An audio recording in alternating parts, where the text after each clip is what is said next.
Hello, ladies and gentlemen. Welcome to my show. I'm the Empath, and we have Babble. So we're gonna pick up where we left off from, which was at the end of Genesis 30, and Jacob was finishing working for Laban and getting past the deception. Both of them stabbing each other back, weird stuff. Anyway, Genesis 31. Jacob flees from Laban. Jacob heard that Laban's sons were saying, "Jacob has taken everything that belonged to our father. He got all his wealth from what our father owned." He also saw that Laban was no longer as friendly as he had been earlier.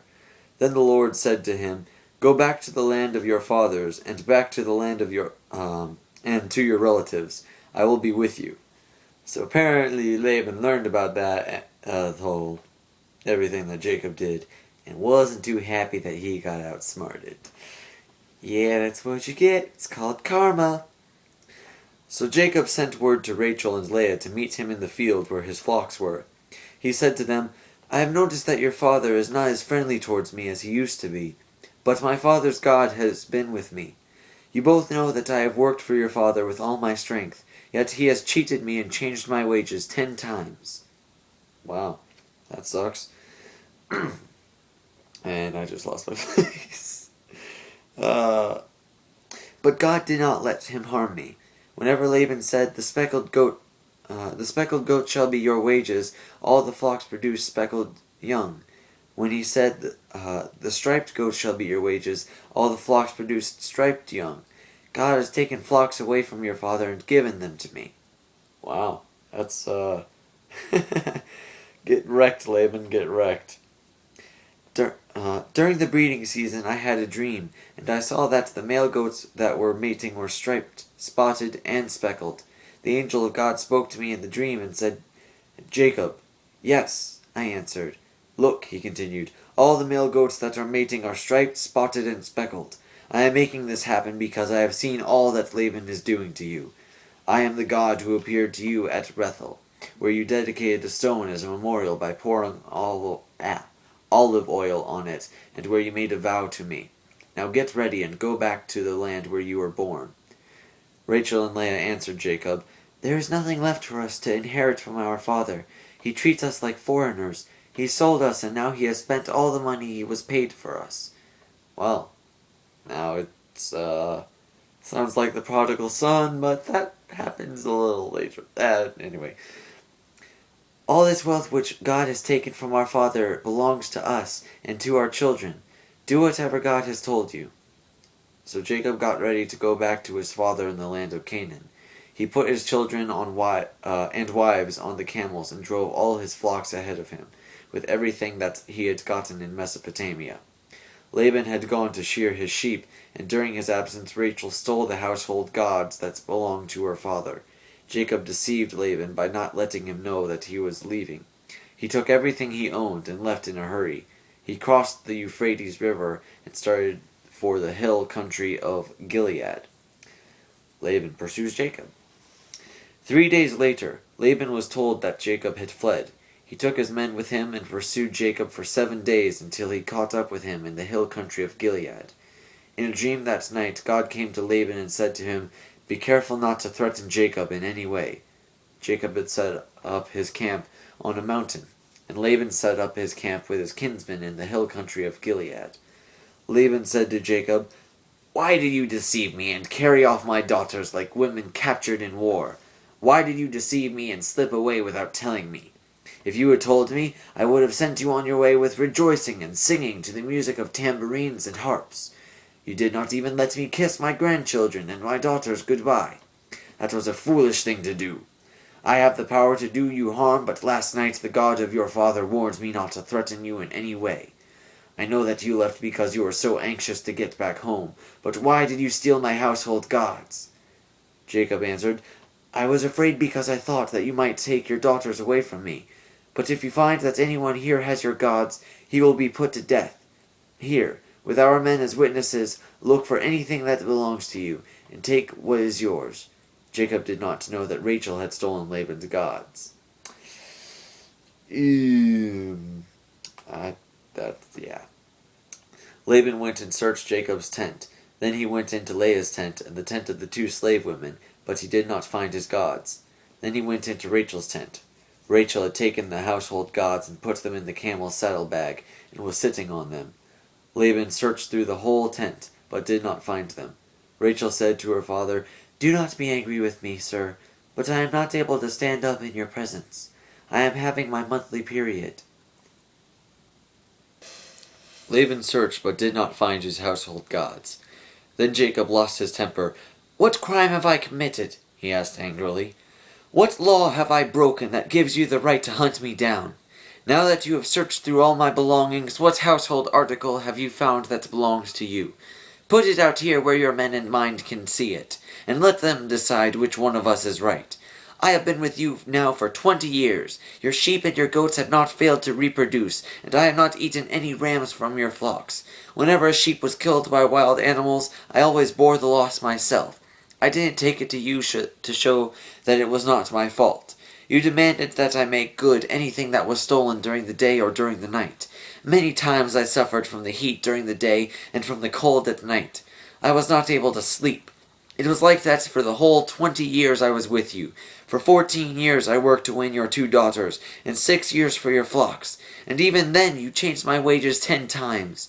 If the God of my fathers, the God of Abraham and Isaac, had not been with me, you would have already sent me away empty-handed. But God has seen my trouble and the work I have done, and last night he gave his judgment." Yowza. The agreements between Jacob and Laban. Laban answered Jacob, "These girls are my daughters. Their children belong to me, and these flocks are mine. In fact, everything you see here belongs to me. But since I can do nothing to keep my daughters and their children, I am ready to make an agreement with you. Let us make a pile of stones to remind us of our agreement." So Jacob got a stone and set it up as a memorial. He told his men to gather some rocks and pile them up. Then they ate a meal beside the pile of rocks. Laban named it Jegar Sahadutha, while Jacob named it Galeed. Laban said to Jacob, "This pile of rocks will be a reminder for both of us. That is why that place was named Galeed." Laban also said, "May the Lord keep an eye on us while we are separated from each other." So the place was also named Mizpah. Laban went on, "If you mistreat my daughters, or if you marry other women, even though I don't know about it, remember that God is watching us. Here are the rocks that I have piled up between us, and here is the memorial stone. Both this pile and this memorial stone are reminders. I will never go beyond this pile to attack you, and you must never go beyond it or beyond this memorial stone to attack me. The God of Abraham and the God of Nahor will judge between us. Then, in the name of the God whom his father Isaac worshipped, Jacob solemnly vowed to keep this promise. He killed an animal which he offered as a sacrifice on the mountain, and he invited his men to the meal. After they had eaten, they spent the night on the mountain. Early the next morning, Laban kissed his grandchildren and his daughters goodbye, and left to go back home. Well, I'm glad he didn't try to bargain and be like, "Hey, this stuff now belongs to me." Be like, no, sucker, no. Genesis 32. Jacob prepares to meet Esau. Ew. As Jacob went on his way, some angels met him. When he saw them, he said, "This is God's camp." So he named the place Mahanaim. Jacob sent messengers ahead of him to his brother Esau in the country of Edom. He instructed them to say, "I, Jacob, your obedient servant, report to my master Esau that I have been staying with Laban, and that I have delayed my return until now. I own cattle, donkeys, sheep, goats, and slaves. I am sending you word, sir, in the hope of gaining your favor." When the messengers came back to Jacob, they said, "We went to your brother Esau, and he is already on his way to meet you. He has 400 men with him." Jacob was frightened and worried. He divided into 2 groups, the people who were with him, and also his sheep, goats, cattle, and camels. He thought, if Esau comes and attacks the first group, the other may be able to escape. Then Jacob prayed, "God of my grandfather Abraham, and God of my father Isaac, hear me. You told me, Lord, to go back to my land and to my relatives, and you would make everything go well for me. I am not worth all the kindness and faithfulness that you have shown me, your servant. I crossed the Jordan with nothing but a walking stick, and now I have come back with these two groups. Save me, I pray, from my brother Esau. I am afraid that he is coming to attack us and destroy us all, even the women and children. Remember that you promised to make everything go well for me, and to give me more descendants than anyone could count, as many as the grains of sand along the seashore. After spending the night there, Jacob chose from his livestock, as a present for his brother Esau, 200 female goats and 20 males, 200 female sheep and 20 males, 30 milk camels with their young, 40 cows and 10 bulls, 20 female donkeys and 10 males. He divided them into herds and put one of his servants in charge of each herd. He said to them, "Go ahead of me, and leave a space between each herd and the one behind it." He ordered the first servant, "When my brother Esau meets you, and he asks, 'Who is your master? Where are you going? Who owns these animals in front of you?' you must answer, 'They belong to your servant Jacob. He sends them as a present to his master Esau. Jacob himself is right behind us." He gave the same order to the second, the third, and to all the others who were in charge of the herds. "This is what you must say to Esau when you meet him. You must say, 'Yes, your servant Jacob is right behind us.'" Jacob was thinking, "I will win him over with gifts, and when I meet him perhaps he will forgive me." He sent the gifts on ahead of him and spent that night in camp. That's pretty smart. People tend to like getting things and stuff. And things. Jacob wrestles at Peniel. That same night Jacob got up and took his 2 wives, his 2 concubines, and his 11 children, and crossed the Jabbok River. After he had sent them across, he also sent across all that he owned, but he stayed behind, alone. Then a man came and wrestled with him until just before daybreak. When the man saw that he was not winning the struggle, he hit Jacob on the hip, and it was thrown out of joint. Ouch. The man said, "Let me go, daylight is coming." "I won't unless you bless me," Jacob answered. "What is your name?" the man asked. "Jacob," he answered. The man said, "Your name will no longer be Jacob. You have struggled with God and with men, and you have won, so your name will be Israel." Jacob said, "Now tell me your name." But he answered, "Why do you want to know my name?" Then he blessed Jacob. Jacob said, "I have seen God face to face, and I am still alive." So he named the place Peniel. The sun rose as Jacob was leaving Peniel, and he was limping because of his hip. Even today the descendants of Israel do not eat the muscle which is on the hip joint, because it was on the muscle that Jacob was hit. Okay, something about their culture. Jacob meets Esau. Chapter 33. Jacob saw Esau coming with his 400 men, so he divided the children among Leah, Rachel, and the 2 concubines. He put the concubines and their children first, then Leah and her children, and finally Rachel and Joseph at the rear. Jacob went ahead of them and bowed down to the ground 7 times as he approached his brother. But Esau ran to meet him, threw his arms around him, and kissed him. They were both crying. When Esau looked around and saw the women and the children, he asked, "Who are these people with you?" "These are the children whom God has been good enough to give me," Jacob answered. And then I'm having trouble turning the page. Sorry. Then the concubines came up with their children and bowed down. Then Leah and her children came, and last of all Joseph and Rachel came and bowed down. Esau asked, "What about that other group I met? What did that mean?" Jacob answered, "It was to gain your favor." But Esau said, "I have enough, my brother. Keep what you have." Jacob said, "No, please, if I have gained your favor, accept my gift. To see your face is for me like seeing the face of God, now that you have been so friendly to me. Please accept this gift which I have brought for you. God has been kind to me and given me everything I need." Jacob kept on urging him until he accepted. Esau said, "Let's get ready and leave. I will go ahead of you."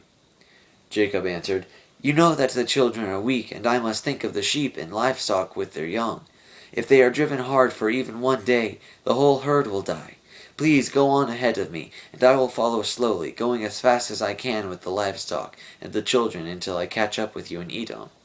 Esau said, "Then let me leave you some of my men with you." But Jacob answered, "There is no need for that, for I only want to gain your favor." So that day Esau started on his way back to Edom. But Jacob went to Succoth, where he built a house for himself and shelters for his livestock. That is why the place was named Succoth.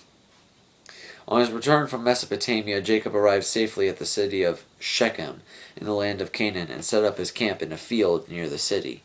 He bought that part of the field from the descendants of Hamor, father of Shechem, for 100 pieces of silver. He put up an altar there and named it for El, the God of Israel. Do I have time to keep going? Yeah, I've got time for this chapter.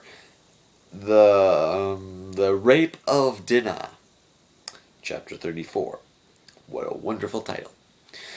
One day, Dinah, the daughter of Jacob and Leah, went to visit some of the Canaanite women. When Shechem, son of Hamor the Hivite, who was chief of that region, saw her, he took her and raped her.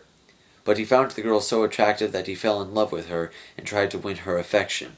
He told his father, "I want you to get this girl for me as my wife." Jacob learned that his daughter had been disgraced, but because his sons were out in the fields with his livestock, he did nothing until they came back. Shechem's father, Hamor, went out to talk with Jacob, just as Jacob's sons were coming in from the fields.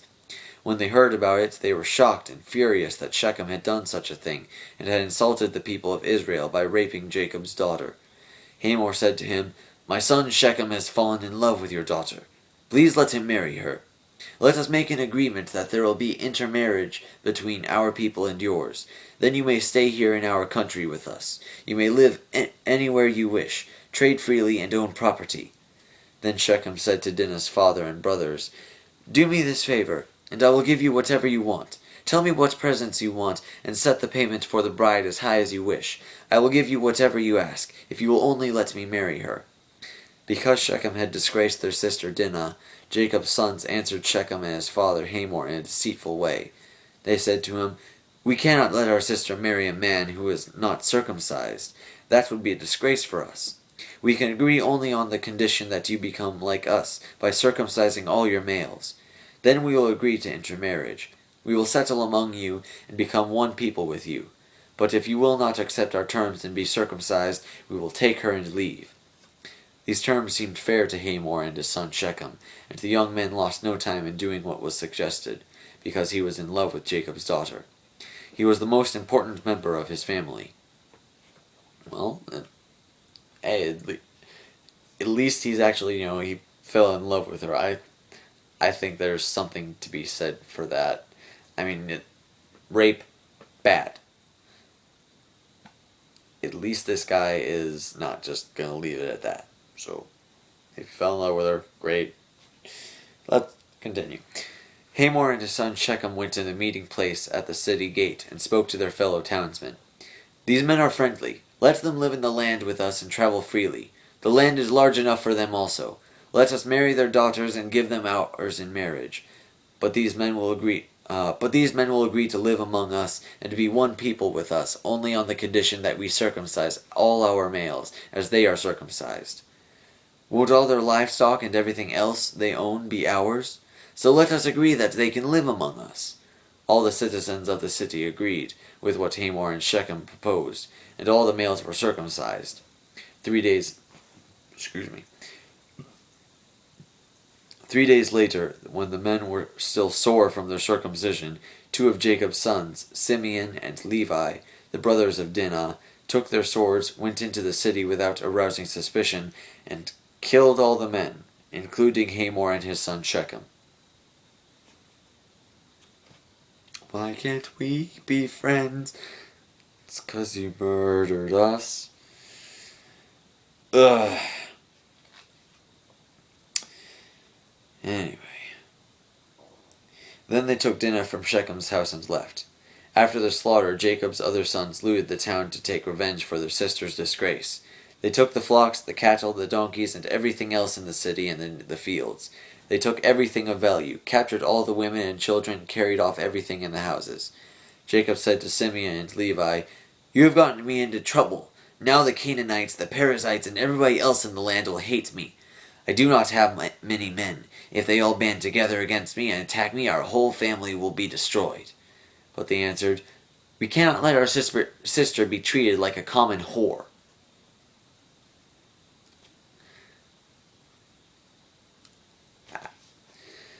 I think that whole bit was sketchy because Shechem raped Dinah, then he fell in love with her and he actually wanted to be with her, and then the sons were like, "Okay, you can have her if you do this," and they did it, and then they killed them and stole all their stuff. That whole chapter was super sketch. So yeah, basically, summing up what we just read, Laban wasn't happy about Jacob outsmarting him, wanted to confront him. God kind of intervened. They kind of hashed it out, be like, "Alright, since we can't get along, let's just agree not to go past this point and attack each other. Otherwise, God will be on the side of whoever was, whoever didn't break that agreement." And then Jacob met up with Esau, and they made up. And then there was the rape of Dinah. So, yeah. I'm sorry that this is so late and everything. I just didn't make the time to do it sooner. But, yeah. I intend to make one, within the next 24 hours. So that, But yeah, I intend to keep this up as a daily thing. Because personally, I think it's good for everyone, myself included. Yeah. So,